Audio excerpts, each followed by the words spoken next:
We are live. All right. And we're in the same room together. Same room together. That's different. It doesn't happen often. Nope. So good morning, good afternoon, good evening, whatever it is for you, wherever you are on the static planet, also known as Windsor, Ontario. We are Windsor, Ontario's own, the voice of the paranormal, the voice for the paranormal, Windsor, Ontario's own, the paranormal voice. We got people popping already. We got Carol Patterson. That's my mother. Oh, my God. The one and only Kyle Mangus. Love him. One of the greatest guests we ever had. I love that guy. Can't say enough things about him. Yeah, we got Kyle back. Talk to that guy. It's like talking to set. Anyways, big fun. Anyways, focus, Michael. Focus. So, dude, I pulled the skeletons out of my closet today, and I was dancing with them. And we sat down. We had tea with the demons. We had a couple shots of apple cider vinegar. I had a cold shower with the skeletons, but the water didn't touch them. It was crazy. I don't know why. But I talked about what's going on today, but I also talked about what's going on with us. We got a lot of things going on right here, right now. The month of April. Holy shit, dude. It is right around the corner. I'm like, I'm still wondering where Mark Short was. So where are we beginning? We're going to be at the Midwest Parafest, and that is in Toledo, Ohio. Absolutely. At the Oliver House, one of our favorite events of the year, with, of course, Chad and Heather from Die Paranormal. They Great people. Amazing event. And they're big supporters of the entire paranormal community. Wherever you go, it's very rare to not see at least one of them there supporting the paranormal community, supporting and encouraging and inspiring. I mean, they've been great with us. I can't say enough things about them. They've been, always, hey, you know what? Always take you aside. They're like a mother and father figure, if you will, to a degree as well, but they're good friends as well as mentors. We've been blessed. Hashtag blessed, thankful, grateful, humbled to have a lot of people supporting us, and they certainly fit the bill on that. Talk about the guest speakers they're going to have there. Oh, of course, they've got the people that we love to call the paranormal sweetheart. Miss Andrea Perrin's going to be there. We have our great friend, Mr. Tim Shaw, is going to be available there, and the lovely actually Suzanne Smith is going to be there. Candace Isaacson. Wow, that's amazing. I think I could grab a drink. I'm so hyped because, this doesn't happen very often. No, so it's exciting. No, but yes, the lovely Candace Isaacson, Exie Susan Smith, they're going to be at the Midwest Parafest, along with who else? Oh, they've got John Tenney, I believe. Johnny L. Tenney, the master of storytelling. When that guy talks, if you're not on the edge of your seat, you're not paying attention, but I guarantee you'll pay attention. That's a guy you'll fall on every bated breath of his words for sure. He never tells the same story twice. I don't know how he does it, but his stories, paranormal wise, one time he's talking about a dog man, one time he's talking about a Bigfoot, next time he's talking about gnomes or meeting an elf, and it's like, what the hell? But he's an incredible individual. That guy is worth the price of admission, with all due respect to everybody else at the Midwest Parafest. But then wait, there's more. We're going to be at the Body, Mind, and Spirit in Oxford, Michigan, cutting our teeth as our first speaking engagement happens. And that is hosted by actually Susan Bruce Smith and Candace Isaacson. They got a ring of ding-dong dandy of vendors going on there as well. They'll be speaking. It's going to be a great time, folks. Also, something I'm very excited about. There's going to be a lovely pet psychic there doing readings. Bring your photos of past or current pets. Yeah, don't bring your pet. But bring photos of your let's pet. Make that clear. Photos only. We don't want pets there. And what else are we doing in April? Oh, I think that's pretty well it. I mean, of course, we have guests every week. We got a big announcement coming up because we just scored one of the biggest interviewees of all time. But we're not going to say it today. No. Why? You got to wait for the announcement to come up soon. It's coming. Real quick.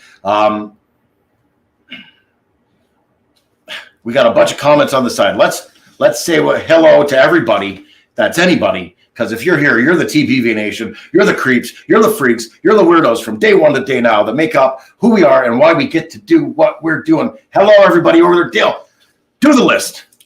Oh, well, first of all, we've got Helen P. on the side. Helen Patterson, nude. The nude from Spectral Solutions. What? And we've got our good friend, Mr. Frank Roberts. Mr. Frank Koopa. Frankie. Oh, my God. One of the lunkers. And who else do we got over here? Frankie. We got Richie B in the house. Richie B. We got Carol. Carol who? We got Puberty. Carol Patterson. That's my mom. We got I don't even want to butcher her last name. Show me. We'll come over. We'll bring it over. Where are we? We're right down there. Carol Latondres. And we got the Black Swamp medium, Mr. Adam in the house. Adam Wieslick. Oh my God, love Adam. Speaking of supporters and someone that's been there since day one with us, absolutely. Adam, I can't say enough good things about that gentleman. One of the curators of the very haunted Old Mill in Dundee, Michigan. Last time we were there, I was in the bathroom. I literally heard someone go, "Hey," and I thought someone was waiting to tinkle. So I opened the door and there was nobody there. So you tinkled some more, didn't you? You know I did. Oh my man. Yeah, just follow us on our Facebook pages, our YouTube pages, on all of our social media. KGRA Facebook, Digital.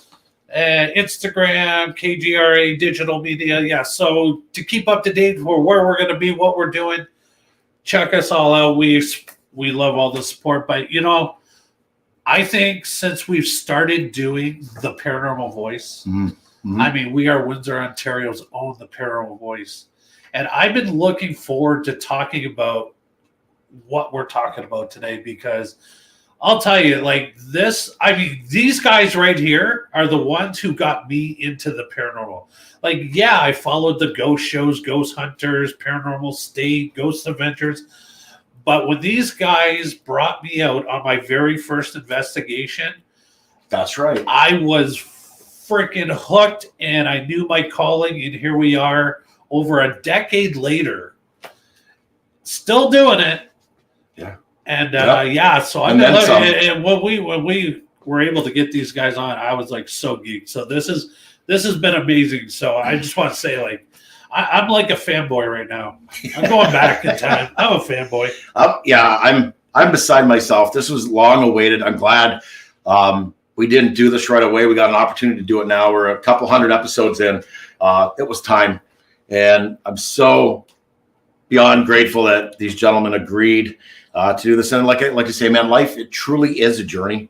Sometimes family becomes friends. Absolutely. Friends become family. That's us. That's these two guys right here we're going to bring on. So this definitely happened with us. Sorry, I'm trying to go through the comments here. Okay, so this is 15 years ago. There was two cousins. Okay. And my cousin got into watching that show, Ghost Hunters, loved himself some Grant, loved himself some... Dustin! Oh, big Dustin mark. Oh, we love Dustin. I didn't even know who he was when we met Dustin. It was funny. I sent him a picture to my cousin. Anyways, that's a story for later. So now, him and I got a little curious. He was blown in my ear, if you will. Whoa, what's happening? No, he was telling me, hey, let's go to a place, speaking of local haunts, we're going to start right out of the gate here because we are talking Windsor history, folks, haunted history. So he's like, let's go out to what's called Texas Road in Amherstburg, Ontario, which is a suburb of Windsor. He's like, let's go out there. Let's go hang out at the graveyard in the middle of the night. What a freak. I was like, all right, let's go. Of course, we went. And I remember, just little instances we saw what we both, we weren't like, hey, did you see this? It was like, what did you see? He knew from watching the shows. He smarted me up right away, kind of told me how it had to be. So I followed my cousin's lead. It was, hey, what did you just see? I said, I saw this black shadow thing flying above the trees. He goes, I did too. It was he'll talk about it, I'm sure, when he comes on. Yeah. And as we carried on, I remember, and this is what's interesting now, looking back, we're talking about cryptids. We were in the graveyard and we had looked off into the distance, and by a tree, there was a pair of glowing eyes. And for the life of me, I don't remember the color. I'm sorry. But we both saw it at the same time. And these eyes, I swear you could see a hand. We saw some sort of a hand come around the tree. I don't know height. I don't remember any of that. I don't. But it literally pushed away from the tree and started coming. And me with bad knees and all, the old wrestler, oh, poor me, I got no knees. I said, don't you leave me behind, you son of a bitch. And he goes, you couldn't even say, no, I won't. And next thing he knows, I'm done. You go. He didn't know where I was. That's what he says. So anyways, and then that somehow all of a sudden he's like, hey, I got these people. They're starting a ghost group. They're interested in meeting us and maybe becoming members. So we met a few people and thus became a part of what was called Spectral Solutions. And then Spectral Solutions was like, hey, we got two more people, a husband and wife team. duo who have a love for the macabre. Since young age, they've both really loved horror movies, had a real thing for them, a real fascination, but also wanted to get involved in the paranormal because they were definitely intrigued with that. And what became of that was some amazing independent documentaries from what they dubbed Lost Art Pictures. Now, let's get on with it, folks. Let's get into some history. Let's get into some good times and some old stories. Let's bring them out now. Tony Baggs and Cash and Andrew Patterson. Almost called him Anderson. Oh, there they are. After all that. Oh, welcome, gentlemen. Welcome to the Paranormal Voice. Welcome to TPV Nation.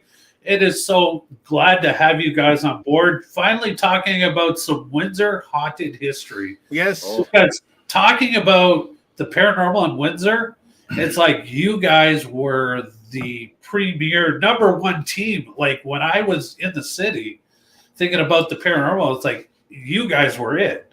So I was like, that was like pretty cool to think. It was like, and you guys got me into my love of the paranormal. So, I never really thanked you guys for doing that.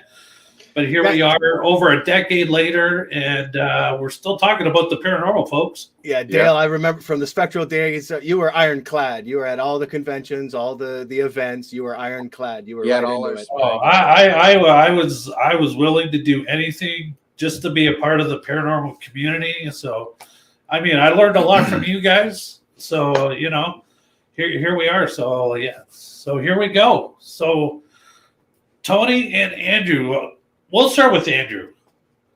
What got you into the paranormal? Oh, well, it was kind of like you said earlier, where you're watching Ghost Hunters. I think for me and Nude, it was Most Haunted, that British one with the Derek. Oh my God, what a show! Yeah. Okay, like that show had me wrapped. Like when Derek Acora was like, "Oh, take that off me," and then he started channeling, he started channeling the things, and he sold it so well. It was really good. I loved it, and they went to all these like different castles and stuff like that. And I'm like, you know what? I just bought that. Remember that horrible what was it? That Canon camera that we started with. I bought that off eBay. Remember that thing? That piece of shit. Anyway, you made magic with it. And I told Nude, I'm like, I want to do something. I want to make something with this. And at the same time, I figured out there was Spectral Solutions, and I'm like, holy shit, there's paranormal research group in Windsor. I'm like, this is what we're gonna do. Let's drop them a line and say, listen, if you don't have a videographer, I got a camera and I got a lot of time. So, why don't you bring me in? And I remember getting a hold of Chantel at the time. It was a long time ago. And she was like, well, maybe she didn't know me she might have thought I was some crackpot. But after a few months, I think she mentioned it to you guys because you guys, you and Tony were, I think, the newest members of the group. Yes. And I think before we actually met you guys went on one of our public hunts when we did the cemetery. The cemetery, yeah, we went on the cemetery. And you got eaten alive, right? Oh yeah, I'm like, can we swear here? Because I was like, fuck this. I'm like, no, this ain't happening. It was like it was so humid, and there was like militant mosquitoes coming for us. I'm like, no, we can't do that. But we ended up getting together at I think it was Shannon's place, and it was like, hey, how my name is, and we are, and this is what we want to do. And then we did Kildare House, and then I put together a couple of videos. We shot what you guys were doing, put the dead time together and all that, and Spectral Solutions liked what we were producing, and it went from there. It went from there. I remember the first night we met you was actually when we just got all like our high-tech IR cameras and everything that we were in like the DVR and everything. Like we really started boosting our stuff, and then we met you and you knew everything about him. Like, who the fuck is this guy? Here's Tony, right? Here's Tony with all these boxes of cameras, like 8 IR cameras and his pink tape and all these wires all over the place. I'm like, he's into it. This kid is into it. He's into it. I'm like, absolutely. So getting footage from Tony and the ones that I got from my piece of shit Canon camera, which after a couple of years switched to the Sony that had the built-in infrared, and then it was on like Donkey Kong. I'm like, this is what we needed right here. Right? Yes. Yeah. It was cool. It's funny. I go back sometimes and I watch like the Kildare House and the Demon House, those videos there, and it's like, but the later ones, when I started refining it, it got better, and it was a little bit more fun. Yeah. Wow. So now, if I'm going to be honest, and I think we told you guys this when you guys first came in. Me and Tony are like, who the hell are these guys? The Patterson. Oh yeah. We don't like them. We don't like them. We became best friends, best of friends. We got the side eye for a couple of things, and then as soon as you guys saw yourself on the big screen with all the Spectral solutions, and it was like, yeah, we like this guy. Yep. Yes. Our egos a little bit, right? So Texas Road. Now the big thing. I mean, there's a lot of what's the word I'm looking for? Urban legend. Urban legend. Oh, yeah. Perfect. Thank you. Exactly. There's the story of bikers. There was a rival gang knew they were coming down Texas Road. I don't know if you guys are familiar with this one or yourself. So they were coming down, as they do in a gaggle of them, and there was a wire placed across the road, and everybody was beheaded. Yeah, that's one of the lore. Yeah. What do you guys know of the lore? There was something similar about like the headless horseman, and I think maybe that's where it comes in with the bikers, where the story may have changed, right? Because now the horseman, that's a biker gang or club, whatever you want to call them, but they were saying like my story that I heard about the headless horseman was there was like a headless horseman that he would like throw. It was his road. He didn't want you driving down it, and he would throw like those big battle axes into the back of like the 18-wheelers and everything. Oh, trying to get them to scare them away, right? So and hold on to your butts, because the story I remember hearing was something like I think like early 50s or somebody. Couple were like copulating either in a car or on the side of the road, or it was like a place to go to make out or something like that. Texas Road, somewhere near that old bridge that had been closed down between Howard and Walker for the longest time. I don't even think it's there anymore. But apparently the guy was killed, and so was she. But the girl was beheaded. They never found the head. And the story was that you'd go down a Texas Road at night, certain time of night or a certain time of year, at night, and people were reporting seeing the visage of this headless woman walking around looking for her head in like a white gown. White gown, yes. The lady in white on Texas Road. Yeah. I mean that was the first story that I ever heard of Texas Road, was the lady in white. Yeah, everybody's kind of like got their own spin on that particular legend for that road, right? But this is why we got into it. Ghost stories, everybody likes sitting around the campfire telling ghost stories. We take it to a different level. Let's go find things to give us more ghost stories, right? Not just stories, experiences, right? That's right. I mean, some of the with Windsor being one of the oldest cities around here, I mean, I know Sandwich is the oldest town in the area, because if you look back, but I mean, we go back to the Battle of Windsor, Detroit. So, I mean, the history, even the War of 1812, I mean, Fort Malden, which, a lot of people believe is haunted, but I don't truly believe that it's what it is. I mean, there's things that happen, but I don't think it's from the war. Yeah. So it's funny you mentioned that, because that's actually one of the places we went. The night of the first time Mike and I ever went to Texas Road we went to Fort Malden, and we double dipped. We did the Texas Road, and it was a full moon that night. Yeah. Nice. For whatever reason, I remember this because it was like, oh, I'm hanging out with my big cousin, right? So like this stuff just poor kid. It's just embedded in my head. But then I remember like when we were at Fort Malden, you could almost see like shadow figures running through the yard and like going down into I remember now you say it. I remember. And then when you and I went to the Navy Yard after, remember we thought we heard like a blast of a cannon. Right. Yeah. Do you remember that or no? No, that I don't remember. See, I remember hearing the blast of the cannon because I've done several investigations at the Park House, which is right next to the Navy Yard. Mm-hmm. And we were sitting out back one night because we heard the stories of, if you sit back there, you can see soldiers walking along the water, going to wherever they were going. Yeah. And then it was probably, I want to say about 1 o'clock in the morning. We're sitting out there. I have the night vision camera going and everything. And all of a sudden, yeah, it sounded like a cannon went off. Yep. And I looked at the person that was sitting beside me, and I didn't want to say anything. I wanted them to tell me if they heard what they heard. Did you hear a boom? And I was like, yeah. And that's what we heard. And I want to say it was around 1 o'clock because we didn't get out to Texas Road till 11:30 that night. Yeah. You know? Yeah, we braved it. We went and did all that stuff. Well, you did what? You braved it? We braved it. Oh, you didn't brave nothing that night. No. You were Yeah, brave and dark places don't go together with this guy. No. I talk a good game, but yeah, I still love it. I still go for it like a lunatic. But now, of all the places we went, I mean, there's so many. There's so many good videos. Thanks to Andrew and Helen, his lovely wife, of course, Miss Nude. Gotta drop her name here and there because she gets a lot of credit for helping Andrew put together those masterpieces. And maybe call me biased, but I mean, it was some good stuff, some very good independent paranormal documentaries. And I mean, we had a little small cult following thanks to that. And we wouldn't have had it if it wasn't.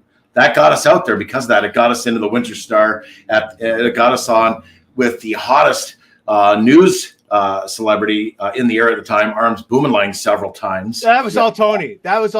Tony had Arms Boomerang. It's like, oh, Tony, we'll get this guy on.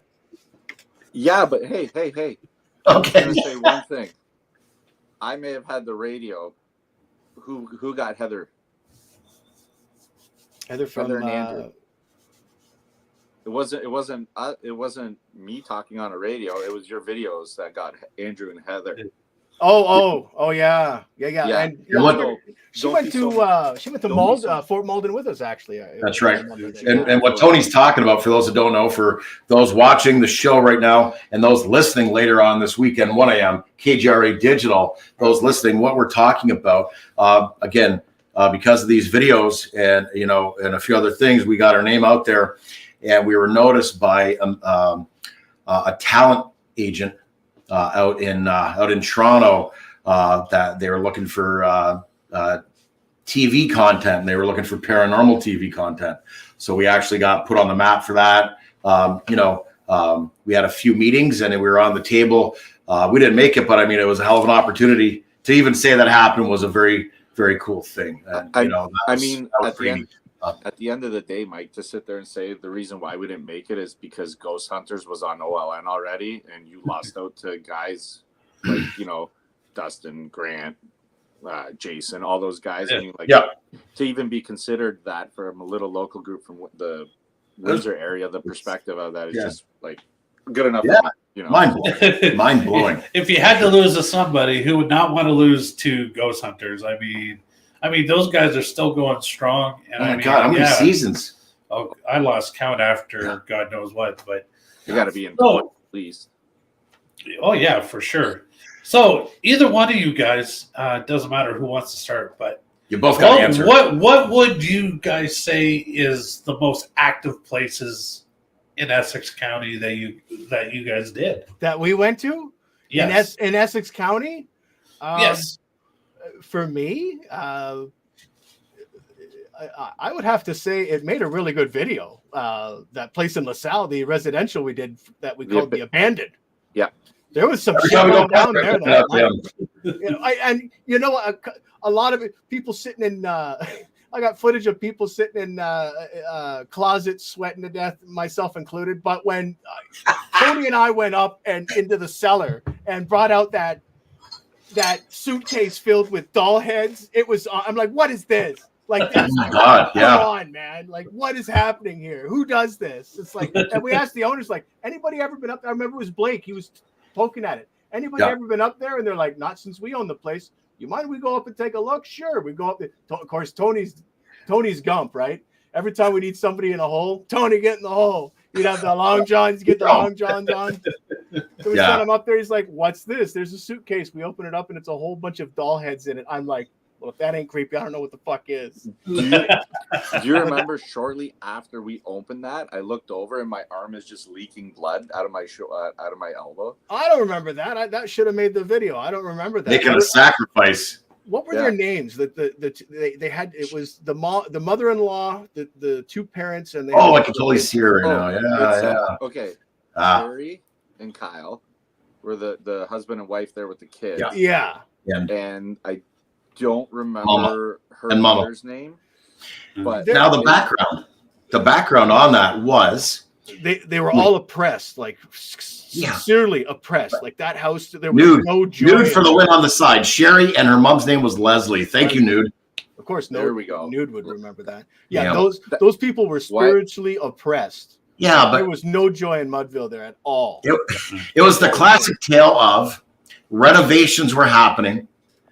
They had a bed or something, a makeshift bed in the middle of their living room. They heard kids playing around in the middle of the night. And they woke up to give their kids shit, but the kids weren't even there with them.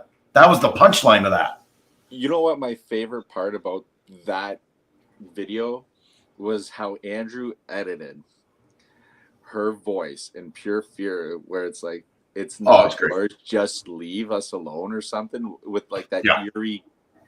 I remember like at the beginning, I gave you like little clips of what's going on, and then I'd give you like the title of it, and it faded to black. And I remember Blake Hellhart, he was completely screwed up when he's like that, because here's Michael saying something's going on, get that holy water, and it just wraps to black, and you just hear her say, they're dead, all of them, even you. And then everybody's like, oh my God, what is that? Yeah, what is that? It was nuts. Who says that? Who says that? Now, was that the video where Blake passed out at one point? I remember he was in, it looked like a kid's room, because I remember a crib, and then all of a sudden he just dropped. Yeah, I think, I remember Blake having a few problems that evening. I think you're right. I think that was the abandon. Because I saw that and I was like, holy crap. I think I was with him in that room, because Mike, that's when you tried the strobe light thing you wanted to try in the bedroom. Blindfolded myself and had strobe lights going. Yeah, I saw something somewhere. I don't even know what it's called. I just did it. And you guys were in the other room, and you both heard a disembodied voice at the same time. Yeah, telling us to get out. And I remember him and I were talking, and all yours, get out now. And I turn and I look at Blake, and I'm like, was that you? And he's like, no. I'm like, shit. No. Nope, ain't gonna happen. We ain't going. It's not a real ghost hunt unless you get told to get out. Oh, amazing. Yeah. Yeah, that the dead time in that place was pretty wild. Yeah. Because everybody was like, you know, the couple that lived there were like trying to communicate with whatever was there. It's like, okay, it's time to leave. You got to leave us alone. We can't take this. And everybody was wrapped up in it. It was a good investigation. It was time well spent for certain. That was hands down, I'd have to say, out of all like our residential investigations that we did of the homes, that one was the one that was legit. There was stuff there. They were fearful. Legit. Like, it wasn't like the other ones that were like, oh, maybe we're gonna have a documentary made or a show made of us, where it was like, you know, you were like, There's a couple of sketch places. There was a 100%, couple, unfortunately. when the police showed up. Yeah, they were all wearing colors. Two cops show up, and I got the camera in their face. I'm like, you don't mind it? And they're like, no. They were cool, actually. Yeah, Actually, they were cool. One of them is into the whole paranormal and totally believes all that. Oh, wow. Nice. Yeah. Go ahead. Go ahead. No, I was going to say my favorite would, because you guys said I had to answer this. Yeah, please. Would be a toss-up of Derelict or the Waggett House. Ooh, the Waggett House, yeah. That's history right there. The Waggett House, like if you're talking like just Essex County, the Waggett House, I mean, both were extremely haunted.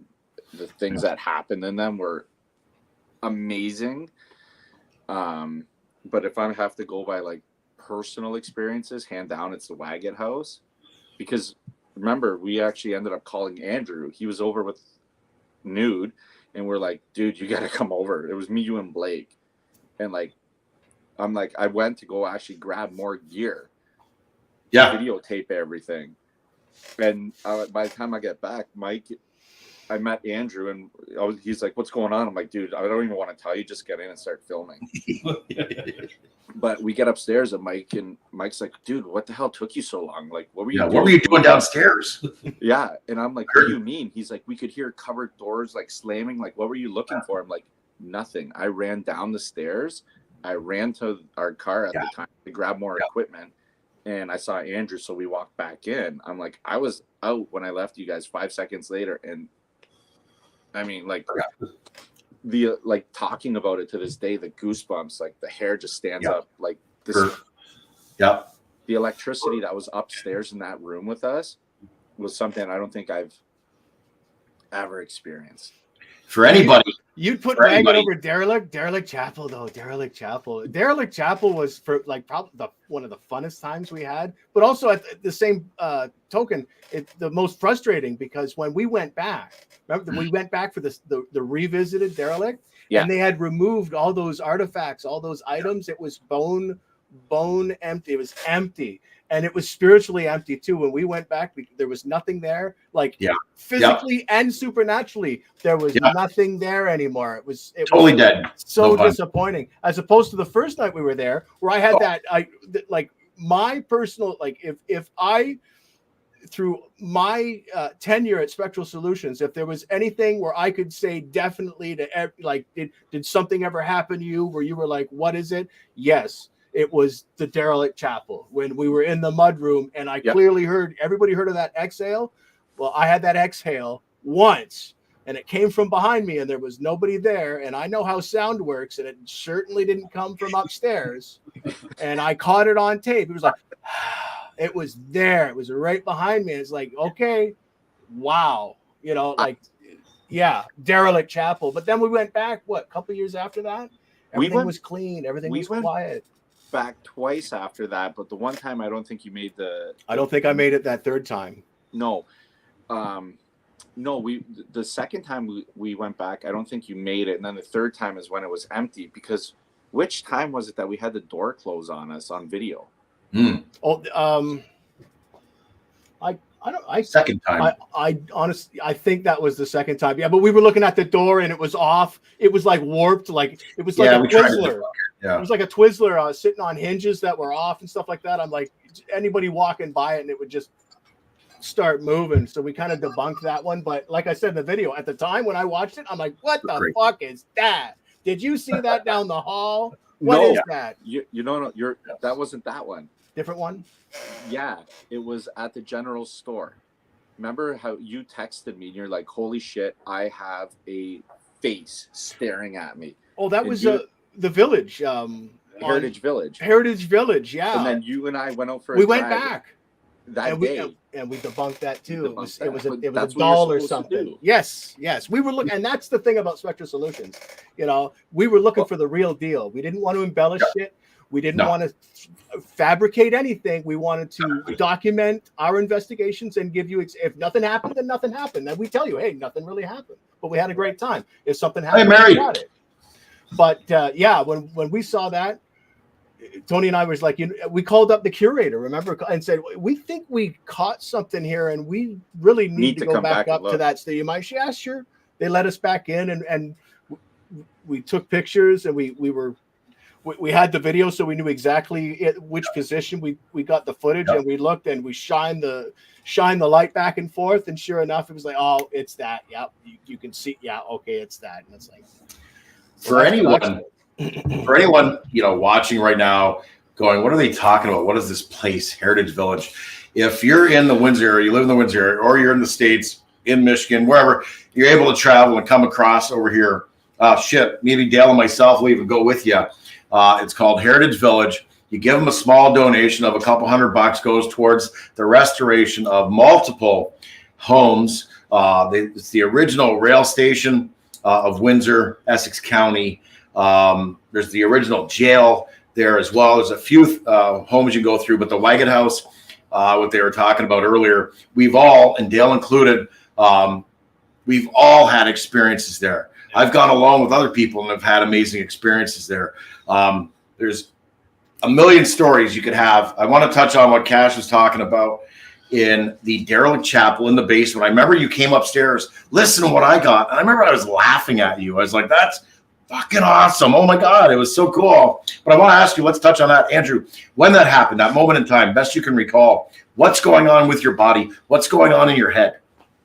Well, okay, as soon as I heard it, it was, and you heard it, like the first thing was I stopped, and my immediate reaction, and you heard it on the tape, was, what the fuck was that? And Shannon was in front of me because I was bringing up the rear, going through that mud room in the basement there, cold, damp, not a very nice place. And you heard, I'm like, what the fuck was that? And Shannon's like, what? She didn't hear it. I'm like, you guys didn't hear that? She's like, no. So I stopped the tape and I played it back, and I'm like, and then I'm like right after you said this, I forget what we were talking about, but it was clear. You could hear it. She's like, I heard it. And then you were like, well, let's hear it. So I'm like, here it is. And you're like, oh, there it is. Like, yeah.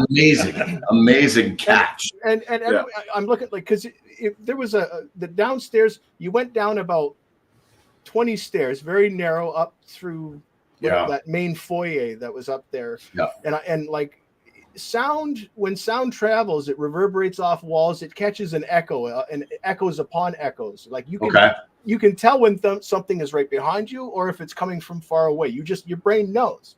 And this came from pretty much right behind me, and there was nobody behind me in the mudroom. There was nobody even in the chamber downstairs outside of that room. So like, I'm like, there was no pipes or anything like that could have been doing it. That was a phenomenon. That was a legitimate phenomenon right there. Yeah, and then it was my turn next to go down there with a lovely young lady. And I remember, and I can almost verbatim still tell you this. There is a video on YouTube. We tried to download it. We didn't have any success, or we would have shared it with everybody. I shared it. There's a chapter in my book about all this that we're talking about right now. Not playing salesman. I'm just saying. I'll tell you the story 100 years from now down to the eye blink. Anyway, we're downstairs. So at the beginning, like most investigators, we went through the entire mansion. This is a mansion. The derelict chapel is so big, it's got a chapel attached to it. It was actually, so history-wise, this was a place where soldiers of the War of 1812, etc., went as a rest home for soldiers. Oh, wow. Broken down soldiers, mentally ill soldiers, the like. I remember we got an EVP where they said lieutenant on there. But sorry to focus, Michael. So we're downstairs and we're walking around. Of course, we always check out all these different rooms. And it's amazing structure, the old stone it was built out of in the basement. And it goes on. It's like a block long, I swear. Not quite, but it feels like it. And there's rooms next to rooms, inside of rooms. It just goes on. There's a safe in there, for God's sake, a walk-in safe. There's a giant fireplace in there. But I remember I noticed a boiler room that I didn't notice during the walkthrough. And when I looked into the boiler room, there's some copper piping hanging from the ceiling. And the copper piping was shaking. And I was like, that's odd. So I just, for the hell of it, hello? Is anybody in there? And Jesus Christ, I'm getting goosebumps right now telling you. Fuck yeah. If I had hair, it'd be standing up like alfalfa. So I remember the temperature changed. Degrees, I don't know. I'm not that good. It got a little chilly. And it felt like when there's a storm, a static storm, a lightning storm, you can feel the static in the air. I felt all this all at the same time. And I heard, Now, here's where it gets amazing. A woman that was with me, my teammate, just me and her, was pregnant. And this scared jerk, I pushed her. Yes, I did. And I ran the best I could with my bad knees all the way out of there, screaming, right? Now, we're talking about IR cameras. Thank God he caught it. Strategically placed right down that hallway, catches it all. Thank God he caught it. Speaking of amazing catches, Tony and I watched it at least 100 times, laughed harder every time at like 4 a.m, woke my wife up at the time, who was also a member, who needs to go nameless because who cares. So anyways, yes. Remember, it was like 8 o'clock in the morning. We still just kept watching that part over and over again. We couldn't help ourselves. It was that good. And ridiculous. As if it was the first time we watched it. But that place was legit, is more importantly. The place was legit as anything. It was an amazing opportunity. A family Tony knew a family, so we had to call the derelict chapel. We couldn't really say its location. We still got to respect. Don't really want to get into it, but it was a home run for us, man. It really put us. We had videos that put us on the map. But that one, right out of the ballpark, man. And Cash, of course, and Helen Nude with their magic made it spectacular. Yeah, that place was fun to photograph. The hallways upstairs, all the different bedrooms, all that old hardwood floor. You'd be clomping around up there, and then creaking, and it was so cool. Downstairs, everything was like the big hearth. And you know what? Damn it, I should have took that 80-kilometer freaking sign. Tony Bags, you know the one I'm talking about. The 80 click sign. Nude wouldn't let me take it home. It was like, Nude. It was all steel. It was like this big, 80 kilometers. I'm like, this thing's for like the 1950s. And I was like, and he said we could take whatever we wanted. I remember that. I'm like, oh my God, I should have took that. And he said, if there's something you like, take it. I remember he said that. Oh, that would have been so Nude, cool. Nope. That was so cool. Helen's like, Vito, Ixnay, ain't happening. I'm like, never. And so, Tony. I mean, I just, there's one thing that I've got to say about the Spectral team. Like, you guys did a lot. You guys really, you guys investigated a lot of places in Windsor and Essex County, which is truly amazing because a lot of it is documented and it is out there for people to find. I mean, I still got all the original DVDs that you guys sold. I bought them all. I've got the library. One day I'll get you guys autograph them for me. Sure. We didn't? I'm surprised. It's not worth anything. But it's memories, and that's the amazing part about it. We made a lot of memories for people. Most of all, though, you guys had the opportunity of a lifetime to travel all the way to Kentucky to investigate one of the most amazing haunted locations. And I believe at that time, it was deemed the most haunted location in the United States. I think so, yeah. And that, of course, is Waverly Hills. Yeah. I mean, what a trip. Just talk a bit about that, about your experiences inside Waverly Hills? Yeah, I remember getting there, and the gate was locked, and Tony was in his Jeep trying to get a hold of the owner, going, "What the fuck? We just drove 8 hours to get here. Open this place up." It all worked out, but I'm like, we're not starting off on the right foot here, are we? You know, the guy came down and he had a pistol. Oh yeah, the security. They don't joke around there. No. Tina Mattingly owned it at the time. I don't know who owns it now. But you're down south, right? But I remember that was. I mean, I could see you're going to need to run 5 or 6 shows with us on it if you want to hear all the stories about that place. Well, I mean, I want each one of you guys just to give me one of your most memorable experiences inside there. Like, just I know there was many of them, but besides walking through the gate and seeing how amazing that place is. Stupid big. Okay. One story I remember. It was 501 or 502. There was the nurse hanged herself in 502. It was 502 on the 5th floor. That's where the children were for the longest time, because it was built as a big tuberculosis clinic. And the reason they built it there is because there was always this wind blowing from end to end constantly, and they thought that tuberculosis, if you had a breeze all the time, it would help you with it. So they built this massive facility so that wind would come in one end of it and just whip through the other end the entire year. Anyway, that's the history of the joint. But on the 5th floor, I remember Helen Nude. We went up there, and for no reason at all, she just walked out. There was 2 sections on the top, because it's kind of shaped like this, where 2 sections on the 5th floor were open, where the children would play up there. And for some reason, she was walking around up there, and all of a sudden she started crying. And I'm like, well, what's wrong? Because nobody had said anything to her. Nothing. Everything was going swimmingly. She just started crying. I'm like, what's? And she's like, all of a sudden I feel all this sadness. There's so much sadness here, it's tangible. I can feel it, and it was getting to her, and it was making her cry. And it's like, my wife is not given to, conditions like that. It doesn't happen. So yeah, it was legitimate. like there was something there that really got to her and made her very, very sad, like tangible, concentrated negativity and sorrow from that place. The fifth floor of the roof, whatever you want to call it there, that's even when we were up there, the three of us. And remember, I got grabbed in my arm up there, like where I was like, guys, I'm being touched. And then when you came over, like you could see the fingerprints marks on my arm. I mean, but for me, like in that building would be when you and I, Mike, were up on the third floor when we were looking for Timmy. The kid, you put toys down you were rolling the balls trying to get a reaction. I remember that, yeah. But nothing was really happening. Actually, when we walked in, we met two other investigators walking out, and they said, and I think you were with them, Cash, and they were like, you know what, we're gonna leave you guys alone. The whole building's yours because there's only one way in. We're like, yes. We're like, so we spent some time up in there, and then next thing you know, we just start blabbing about other stuff going on. Yep, not paying attention. Not paying attention. And that's when it happens.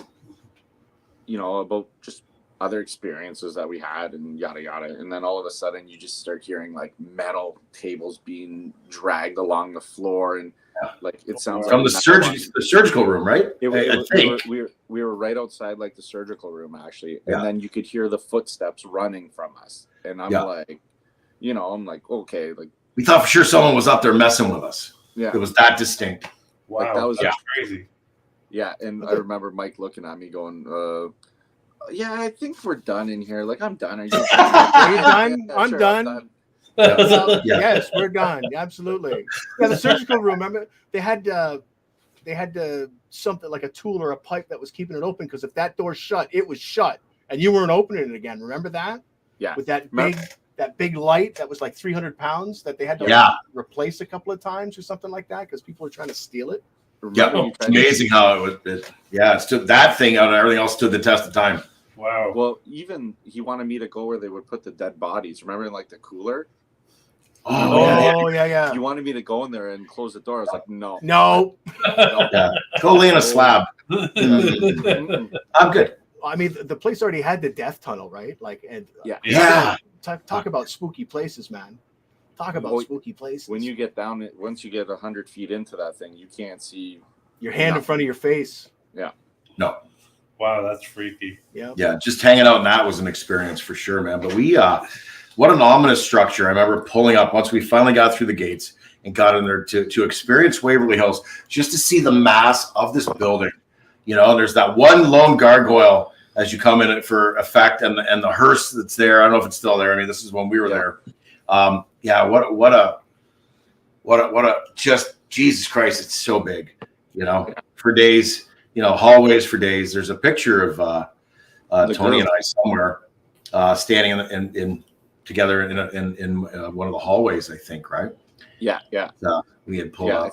I think we were up on the 5th. We just finished setting up all the cameras and stuff. I mean, like, I remember we had to go buy a hell of a lot more cable to run the cameras that night, just to try and cover it. Because we always had like headquarters. Headquarters is here. Is like, well, how are we going to headquarter this thing? With this place is like 18,000 square feet. What are you talking about headquarters, man? I don't have enough cable for this. Yeah, no such thing. No such thing. Do you remember? Speaking of that, I just remembered as you're talking about it. Do you remember the one camera moved?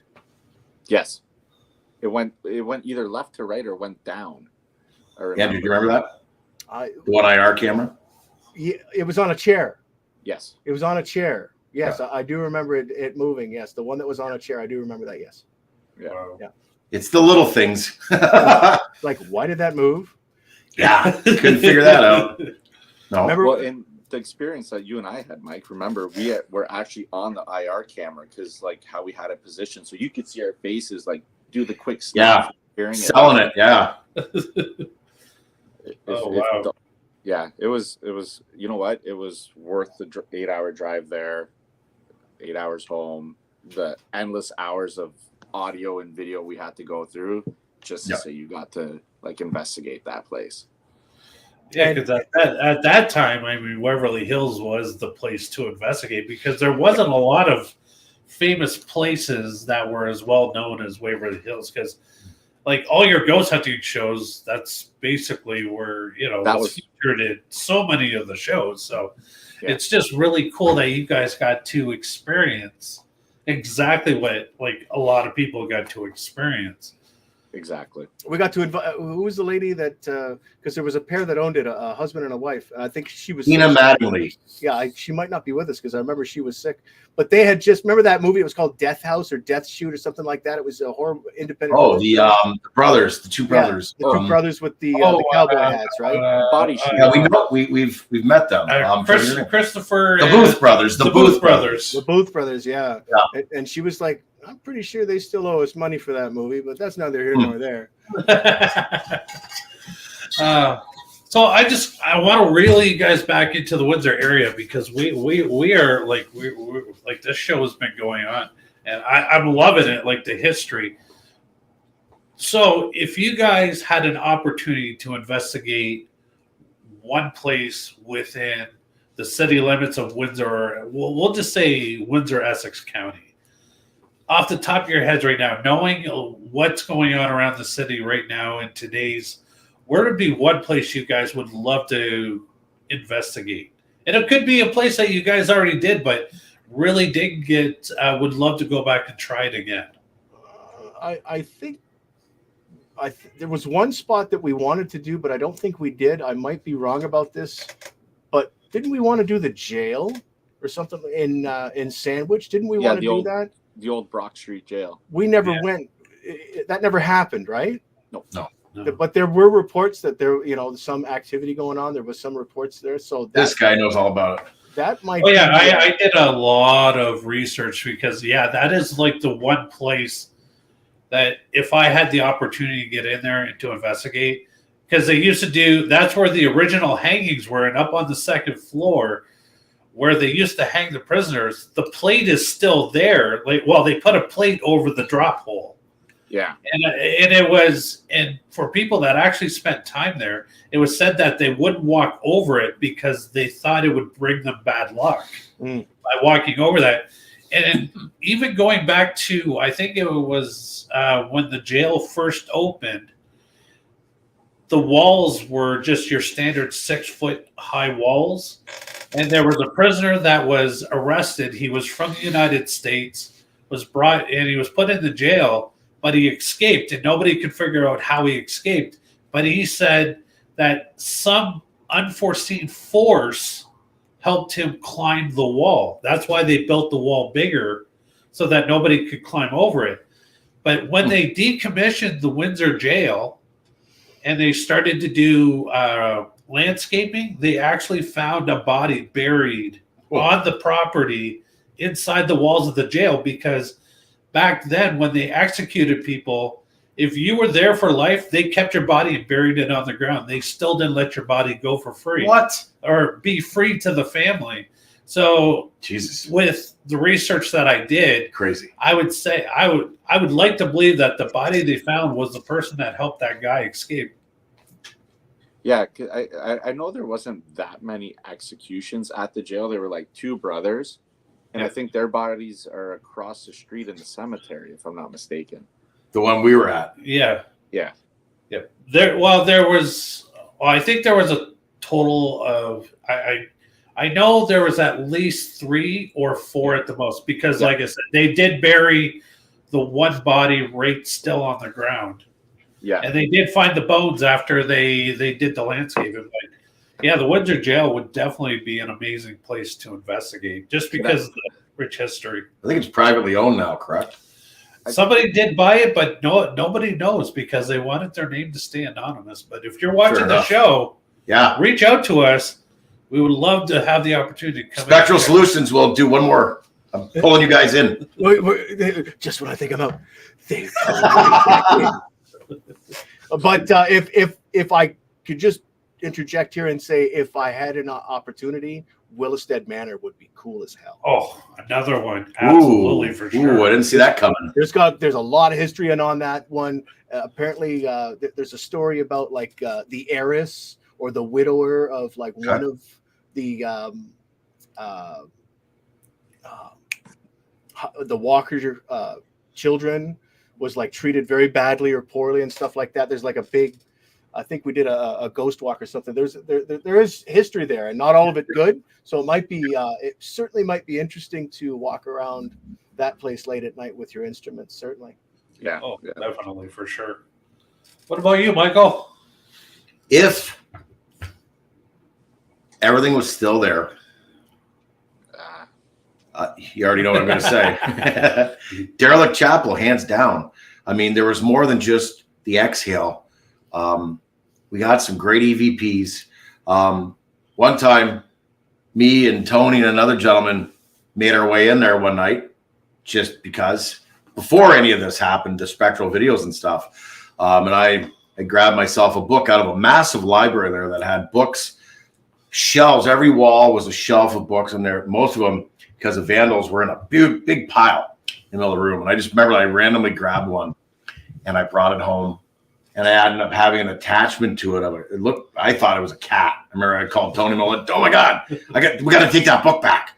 This is messed up. I don't like this." You know, brought the book back. But anyways, there was that, but there's some great EVPs. There was another time, I think it was the second time we were there, Andrew. Me, Tony, and Blake. I don't know if it was the second floor or the third floor. It was so hard to remember with that place because it's so big. But we were in a room, and I thought I saw a shadow figure up the hall. And of course, at that point, Mr. "Oh, what are you doing? Come on, come get me." Whatever. And I remember there was like a bingo table, and we had a oh God, with the light bright thing. K2 meter. Jesus Christ, the K2 meter. Oh my God, I'm getting kicked in the what's. So there's a K2 meter sitting on this table, and Tony and Blake both saw it at the same time, as did I.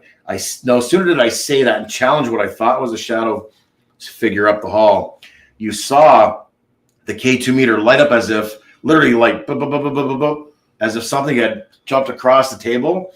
And then I remember I got this really messed up feeling inside my body, and I was like gasping for air or something. I don't remember. I felt really weird, and I backed into the wall I don't know what was going on. And these guys were like, "Mike, you okay?" And I literally had to catch my breath. But so the Derelict Chapel, for me, if everything was there the way it was, oh my God. And I'd even take the Pepsi challenge and hang out in the basement by myself because Wow. Remember the end of that first visit that we were all in the basement, like in a circle with the K2 on the floor, and look at the K2 floor. The K2 started going nuts. It was off the charts, and then one of us started fainting. It's like, "Hey, what's going on here?" Yeah. It's like, we got to get out of here now. And that was the end. Like, we left. It was gonzo time. That was the end. We loved our dead time. And for those who don't know what dead time is, we would find the hottest spot of the place we were at and get together as a group and have a type of a seance at the end and try to conjure up whatever was there to present itself and get some killer evidence. And so that one time at the Derelict Chapel, one of the other investigators just dropped. Wow. And we were like, "Yeah, pack the bags, let's go." Yeah, provoking. Remember, provoking. Yeah, it's not. That's frowned upon for sure. Provoking. But guys, we are coming down to the 2-minute mark. I just want to say thank you guys so much for bringing us down memory lane, talking about the very first paranormal team of Windsor and everything that came along with it.